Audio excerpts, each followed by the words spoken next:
Ciao, ben trovato sul mio canale. Ciao da Stefano ovviamente che sono io e ben trovato in questo mio nuovo video. Come spesso accade nei miei video parlerò di relazioni tossiche, amori malati, con narcisisti patologici, borderline oppure psicopatici. Io per correttezza premetto sempre di non essere né uno psichiatra né uno psicologo. Sono un giornalista, regolarmente iscritto all'albo che però, ahimè, ho attraversato alcune relazioni tossiche. Ho fatto il mio percorso virtuoso e ne sono uscito bene. In questi anni ho studiato libri scritti da luminari internazionali come Otto Kernberg oppure Sigmund Freud.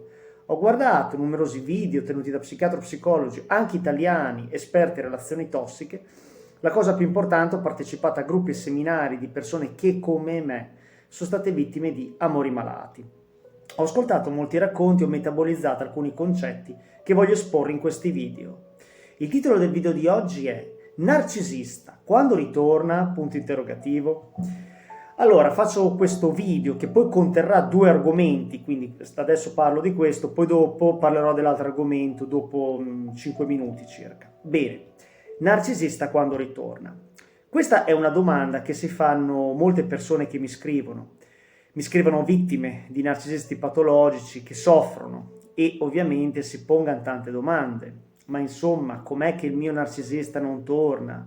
Ma insomma, ha trovato un'altra ragazza e sta con lei, ma tu Stefano non mi avevi detto che doveva tornare. Ma io lo penso sempre, ma lui non si è dimenticato di tutto, come fa a starmi lontano dopo tutto quel che di bello c'è stato tra di noi, no? Queste sono delle domande molto frequenti di vittime di narcisisti patologici. Allora, il punto è questo qua. Prima di tutto devi individuare se quello con cui hai avuto a che fare, cioè il tuo ex, è veramente un narcisista patologico. Come fai a individuarlo? Ci sono delle caratteristiche precise, che sono senso di grandiosità. Queste persone si sentono i migliori di tutti. 2. Invidia. Invidiano quando gli altri hanno qualcosa che loro non possono avere. 3. Gelosia, sono molto gelosi degli amici o del partner, però loro pretendono di fare come gli pare. Ancora, mancanza di empatia, se vedono che capita una sfiga, anche a una persona cara a loro, loro godono, oppure minimizzano dicendo, beh, se l'è andata a cercare. E ovviamente sadismo. Sadismo significa che sono persone che in maniera più specifica godono nell'infliggere dolore agli altri. Ad esempio, tu lo stai cercando per chiedere spiegazioni sul fatto che ha voluto rompere la relazione e lui si nega, oppure ti blocca, oppure ti dà tutte le colpe a te e non si assume responsabilità. Questo perché lo fa? Prima di tutto perché vuole uscire pulito dalla relazione e poi gode nel vedere che tu gli corri dietro, gode nel vedere che tu ci stai male. Quindi sadismo. Se almeno 3 di queste 5 caratteristiche sono presenti nel tuo ex o nella tua ex, perché ricordi che il narcisista patologico può essere sia maschio che femmina, se vedi 3 di questi 5 sintomi nel tuo ex, allora si tratta di un narcisista patologico. In questo caso cosa succede? Succede che tornano, al 99% dei casi tornano. Come tornano? Tornano con una chiamata, tornano con uno squillino, tornano con un messaggio banale, tornano anche piangendo e dicendo che sono pentiti, tornano dicendo di essere cambiati e hanno bisogno di te e quindi ti riagganciano. Però il punto che devi capire è quando ritorna. Può ritornare, io ho sentito storie che possano ritornare anche a distanza di anni, quindi calma e gesso, come si dice dalle mie parti, cioè attendi perché devi disintossicarti, prima di tutto devi imparare a star bene te stessa e poi lui tornerà sicuramente. Più tu gli stai lontano e più lui torna indietro. Perché? Un narcisista patologico lo colpisce in un modo solo, con l'indifferenza. Quindi più tu non lo chiami e più lui si incuriosisce e torna. Anche nel giro di mesi, quindi aspetta, perché sicuramente se è un narcisista patologico tornerà da te. Quindi questo è fondamentale da capire. Però per concludere l'argomento è fondamentale da capire una cosa, che se torna è semplicemente per rimanipolarti e poi ti riscarterà.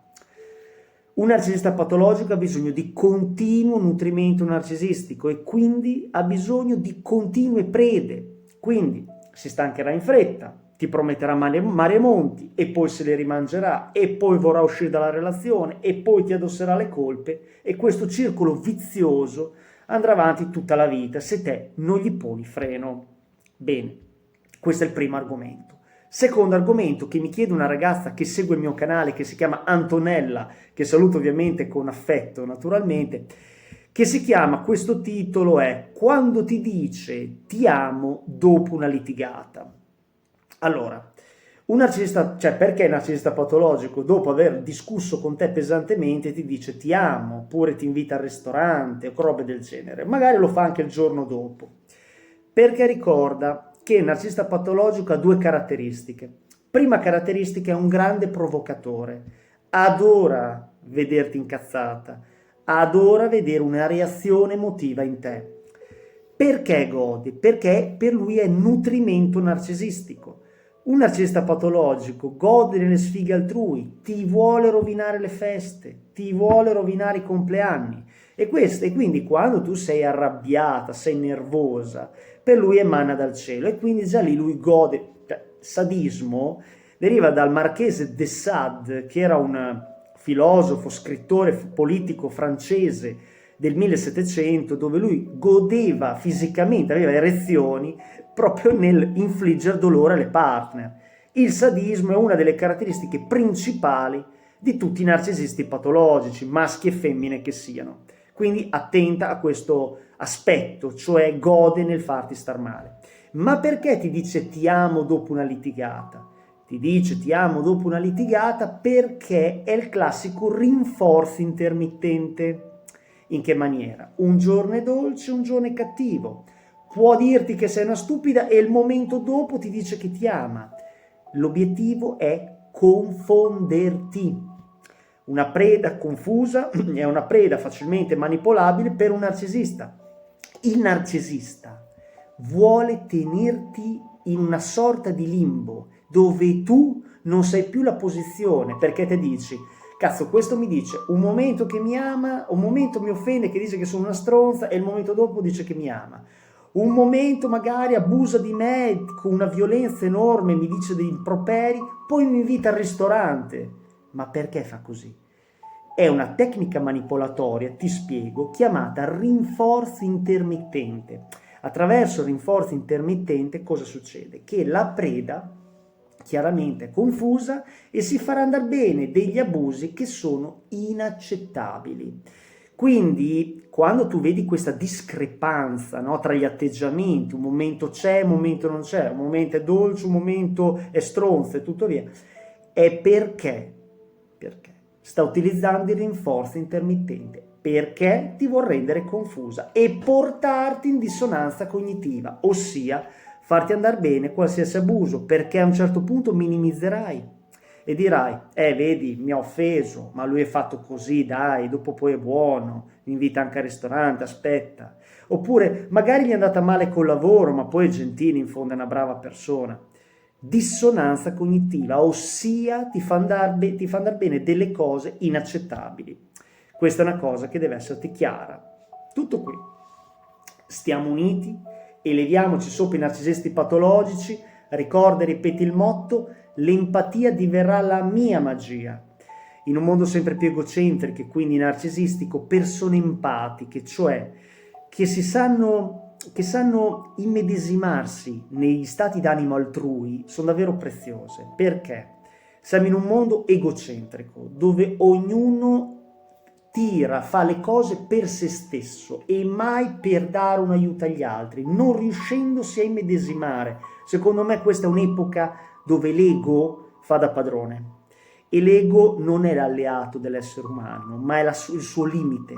Quando noi impariamo, nel mio modesto modo di vedere le cose, e iniziamo a vedere che il bene degli altri, l'empatia con gli altri, fa anche il nostro bene, fa soprattutto il nostro bene, quindi dare al prossimo, ricevi molto di più e stai molto meglio te.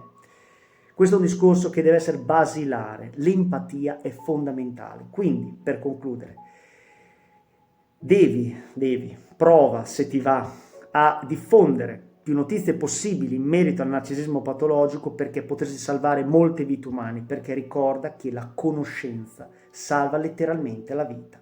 Tutto qua. Se ti è piaciuto il video, clicca e like. Ciao da Stefano.